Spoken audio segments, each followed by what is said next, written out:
Bismillahirrahmanirrahim. Assalamualaikum warahmatullahi wabarakatuh. Perkenalkan, nama saya RR Sinsa Salma Galia, mahasiswa program studi pendidikan biologi, Fakultas Pendidikan Matematika dan Ilmu Pengetahuan Alam, Universitas Pendidikan Indonesia, nomor induk 2500855. Saya akan mempresentasikan artikel ilmiah berjudul Peran Penggunaan Tanda Baca dalam Berkomunikasi Melalui Sosial Media. Puji dan syukur marilah kita panjatkan kehadirat Allah Subhanahu wa Ta'ala, karena atas rahmat dan karunia-Nya kita dapat melaksanakan berbagai aktivitas meski masih dalam suasana pandemi seperti sekarang ini. Semoga kita selalu berada dalam rahmat dan pertolongan Allah Subhanahu wa Ta'ala. Shalawat beserta salam semoga tetap tercurah limpahkan kepada baginda alam Nabi Muhammad SAW, kepada para keluarganya, kepada para sahabatnya, dan kepada para tabi'in dan tabi'atnya. Semoga sampai kepada kita selaku umatnya. Amin ya Allah ya Rabbal Alamin. Sebelumnya, saya akan menyampaikan abstrak dari artikel penelitian saya. Penelitian ini berfokus pada peran penggunaan tanda baca dalam berkomunikasi melalui sosial media saat ini, di mana merupakan salah satu aspek penting dalam berbahasa Indonesia yang baik dan benar sesuai dengan kaidahnya. Metode yang digunakan adalah metode survei kepada 61 orang responden yang seluruhnya merupakan pengguna sosial media dengan kualifikasi pelajar atau mahasiswa, tenaga pendidik, wirausaha, karyawan swasta atau buruh, dan ibu rumah tangga. Hasil penelitian menunjukkan bahwa peranan penggunaan tanda baca dalam berkomunikasi melalui sosial media mengalami perkembangan, di mana tanda baca tersebut tidak hanya digunakan sesuai dengan fungsinya, melainkan juga sebagai sarana berekspresi. Hal ini dikhawatirkan akan adanya pergeseran fungsi dari tanda baca itu sendiri, khususnya dalam berkomunikasi melalui sosial media yang sudah umum digunakan saat ini. Sosial media telah menjadi salah satu hal yang paling dibutuhkan saat ini oleh seluruh masyarakat di dunia. Kekuatannya sudah tidak dapat diragukan lagi dengan internet sebagai salah satu penunjangnya. Dilansir dari Kominfo tahun 2019, pengguna internet di seluruh dunia ini sudah mencapai angka 4.388 miliar jiwa dari 7.676 miliar jiwa total penduduk di seluruh dunia. Di Indonesia sendiri, pengguna internet sudah mencapai 150 juta jiwa dengan persentase 56% yang tersebar di seluruh wilayah. Kekuatan dari sosial media ini sudah tidak dapat diragukan lagi, karena pada faktanya, sosial media telah mampu memudahkan manusia untuk berkomunikasi secara nonverbal dalam jarak dan ruang waktu yang tidak terbatas. Namun di sisi lain, ternyata ada dampak dari penggunaan sosial media itu sendiri. Salah satunya yaitu terhadap kurang terbinanya masyarakat dalam hal berbahasa, khususnya bahasa Indonesia yang baik dan benar. Fenomena yang marak terjadi saat ini, seperti munculnya berbagai kosakata baru, telah memungkinkan pelanggaran dalam kaidah penggunaan bahasa Indonesia yang baik dan benar. Selain itu, ternyata fenomena ini meluas pada ejaan, salah satunya yaitu pada penggunaan tanda baca, di mana sering dijumpai sekarang ini, contohnya seperti penambahan tanda baca titik pada akhir kalimat, atau tanda baca titik yang tidak digunakan, karena katanya menimbulkan kesan tertentu. Namun ternyata hal ini sudah dianggap hal yang biasa saja atau umum terjadi, dan tidak dianggap sebagai sebuah kesalahan.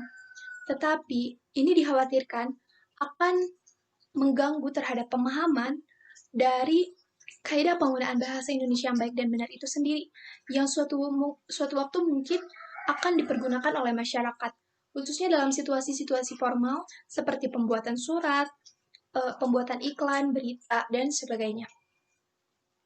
Tujuan dari penelitian yang saya lakukan adalah yang pertama, ingin mengetahui bagaimana peran dari penggunaan tanda baca dalam berkomunikasi melalui sosial media. Yang kedua, yaitu ingin mengetahui bagaimana dampak yang terjadi apabila tanda baca tersebut tidak digunakan dengan baik. Dan yang ketiga adalah ingin menunjukkan bagaimana upaya yang dapat ditempuh agar penggunaan tanda baca yang baik dan benar dapat tetap dipahami oleh masyarakat. Sebelum ke pembahasan mengenai penelitian, kita kaji terlebih dahulu teori-teori dari variabel yang terdapat dalam judul. Yang pertama yaitu tanda baca. Dalam Kamus Besar Bahasa Indonesia, tanda baca merupakan tanda yang dipakai dalam sistem ejaan. Tanda baca ini merupakan sarana untuk menciptakan makna atau kejelasan pada informasi yang hendak disampaikan. Yang kedua yaitu mengenai komunikasi. Berbicara tentang komunikasi, komunikasi merupakan proses transmisi informasi dari satu orang ke orang lainnya. Terdapat dua elemen penting dalam komunikasi, yaitu yang pertama adanya penyampai informasi dan adanya penerima informasi. Jika salah satu dari kedua elemen tersebut terdapat kekeliruan, maka dipastikan informasi yang disampaikan tidak dapat diterima dengan baik atau tidak sesuai. Selanjutnya yang ketiga yaitu sosial media. Sosial media merupakan sarana yang menyediakan berbagai macam platform untuk memudahkan para penggunanya berkomunikasi satu sama lain, menyampaikan ide atau gagasannya, untuk menyampaikan berbagai informasi, dan hal-hal menarik lainnya. Dalam hal ini, proses berpikirnya manusia untuk memunculkan berbagai ekspresi itu digunakan dalam sosial media, di mana kebebasan berekspresi merupakan cara atau pengungkapan ide atau gagasan tentang suatu hal. Sosial media telah menjadi salah satu sarana untuk membebaskan ekspresi dari para penggunanya. Adapun metode penelitian yang saya gunakan pada penelitian ini adalah metode survei, di mana metode survei ini merupakan penelitian secara mengumpulkan data kuantitatif dari responden. Instrumen yang saya gunakan adalah angket dan kuesioner. Angket ini berisi pertanyaan seputar tanda baca, sosial media, dan bagaimana para responden menggunakan tanda baca tersebut dalam berkomunikasi melalui sosial media. Adapun kuesioner yang saya sampaikan kepada satu orang, yaitu berisi pertanyaan seputar data yang akan mendukung dari hasil angket. Adapun angket yang saya sebarkan adalah kepada 61 orang yang dengan kualifikasi diantaranya pelajar atau mahasiswa, tenaga pendidik, karyawan swasta, wirausaha, buruh dan ibu rumah tangga. Adapun kuesioner, saya menyampaikannya kepada satu orang dari lulusan sastra Indonesia di salah satu perguruan tinggi negeri. Data atau hasil penelitian. Data atau hasil penelitian kuantitatif dari tanda baca, 61 orang responden menyatakan sebagian besar dari mereka pernah belajar tentang kaidah penggunaan bahasa Indonesia yang baik dan benar, termasuk tentang penggunaan tanda baca. Dan sebagian besar menyatakan bahwa mereka memahami tentang kaidah penggunaan bahasa Indonesia yang baik dan benar. Dan sebagian besar pula menyatakan bahwa kaidah penggunaan bahasa Indonesia yang baik dan benar itu penting. Data atau hasil mengenai pertanyaan seputar sosial media dari 61 orang responden, sebagian besar menyatakan bahwa sosial media itu penting di masa ini. Dengan platform sosial media yang sering digunakan adalah WhatsApp yang paling besar, yaitu dengan persentase 100%. Mengenai frekuensi penggunaan sosial media, sebagian besar mengaku sering dalam menggunakan sosial media. Data atau hasil mengenai penggunaan tanda baca dalam sosial media, sebagian besar responden mengaku sering menggunakan bahasa Indonesia dalam berkomunikasi melalui sosial media. Dan sebagian besar mengaku telah sesuai dalam menggunakannya, dalam menggunakan tanda baca dan kaidah penggunaan bahasa Indonesia yang baik dan benar. Namun ternyata tidak sedikit yang mengalami kesalahpahaman atau kesan ambiguitas ketika berkomunikasi dalam sosial media. Dan sebagian besar pula menyatakan bahwa tanda baca itu penting dalam berkomunikasi melalui sosial media. Dan sebagian besar pula menyatakan bahwa mereka tidak hanya menggunakan sosial media sesuai dengan fungsinya saja, melainkan digunakan sebagai sarana untuk berekspresi. Dari data atau hasil penelitian, ternyata terdapat peranan lain dari tanda baca. Selain digunakan sesuai dengan fungsinya, tanda baca tersebut ternyata digunakan sebagai sarana berekspresi pula oleh para penggunanya, di mana ini dikhawatirkan akan terjadinya ketidaksesuaian dalam penggunaannya, dan dikhawatirkan pemahaman masyarakat terhadap tanda baca tersebut akan berkurang. Tetapi kesalahan berbahasa ini sudah dianggap hal yang biasa saja. Dari penelitian, ketika saya mempertanyakan apakah tanda baca tersebut penting.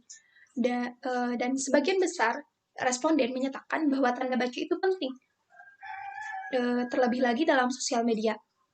Tetapi mereka pun tidak sedikit dari mereka yang sering mengalami kesalahan dalam menerima informasi atau mencerna informasi. Ini merupakan salah satu dampak dari adanya ketidaksesuaian dalam penggunaan tanda baca di penyampaian informasi dalam sosial media tersebut, di mana ketidaksesuaian ini menimbulkan berbagai pandangan terhadap suatu informasi yang hendak disampaikan. Ketika kita menyampaikan informasi atau berkomunikasi melalui sosial media, ini menggunakan pesan teks dan tidak terdapat aspek paralinguistik. Aspek paralinguistik itu merupakan aspek yang menimbulkan kesan atau kejelasan makna dari yang disampaikan, seperti contohnya intonasi, bahasa tubuh, dan sebagainya. Ini tidak terdapat dalam pesan teks, dan tanda baca merupakan sarana yang dapat digunakan agar informasi tersebut dapat menciptakan makna atau kejelasan.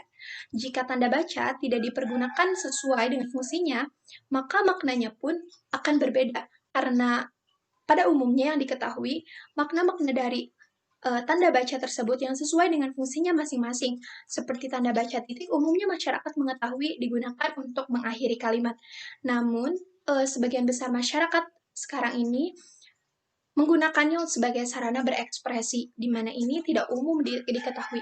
Maka dari itu, penerima informasi cenderung akan banyak atau terlalu lama untuk memikirkan, atau bahkan mungkin salah dalam menerima informasi tersebut. Lantas, bagaimana upaya yang dapat ditempuh agar penggunaan tanda baca ini tetap dapat dipahami oleh masyarakat, karena akan berpengaruh pada beberapa aspek dalam kehidupan. Upaya yang dapat ditempuh yaitu dengan kita dapat membiasakan diri untuk mencerna terlebih dahulu pesan yang hendak kita sampaikan ketika kita berkomunikasi dengan seseorang. Kita kaji terlebih dahulu apakah bahasa yang kita gunakan sudah benar, apakah penerima informasi akan mudah memaknai pesan yang kita sampaikan. Itu dikaji melalui tanda baca yang harus disesuaikan, beserta kata-kata dan kalimat-kalimat kita yang sesuai dengan fungsinya dan dengan siapa kita berbicara. Simpulan, fenomena yang marak terjadi saat ini di mana telah terjadi kesalahan dalam berbahasa, membuat hal ini terkesan dianggap hal yang biasa saja atau hal yang umum. Namun tentunya, tanda baca atau berbagai hal dalam kaidah bahasa Indonesia ini perlu diketahui dengan baik, karena bahasa Indonesia merupakan jati diri bangsa yang harus dipertahankan. Berbahasa Indonesia yang baik dan benar, terutama dalam situasi formal, sangat dibutuhkan oleh masyarakat Indonesia khususnya. Kemudahan dalam berkomunikasi melalui sosial media yang sering digunakan saat ini akan melatih kebiasaan dalam penggunaan berbahasa itu sendiri. Jika dibiasakan tidak sesuai dengan fungsinya, maka kemampuan dalam berbahasa pun semakin berkurang. Tetapi jika kita dibiasakan menggunakannya dengan baik dan benar, maka kemampuan kita dalam berbahasa pun akan terjaga, karena bahasa Indonesia sendiri merupakan jati diri bangsa Indonesia yang harus dipertahankan dengan baik. Di sisi lain, ini pun akan memudahkan kita dalam berkomunikasi dengan orang lain, karena informasi yang kita sampaikan akan tepat, dan orang lain akan mudah memahami informasi yang kita dapatkan. Maka dari itu, kepada seluruh masyarakat, terutama khususnya para pengguna sosial media, terutama generasi muda sebagai generasi penerus bangsa, marilah kita jaga kelestarian bahasa Indonesia dengan menggunakan bahasa Indonesia yang baik dan benar. Di samping kita bebas mengekspresikan diri kita dalam sosial media, namun kita harus tetap bisa menjaga dan melestarikan bahasa Indonesia yang baik dan benar di masa sekarang ini. Demikian dan terima kasih. Mohon maaf apabila terdapat banyak kesalahan dan kekeliruan. Wassalamualaikum warahmatullahi wabarakatuh.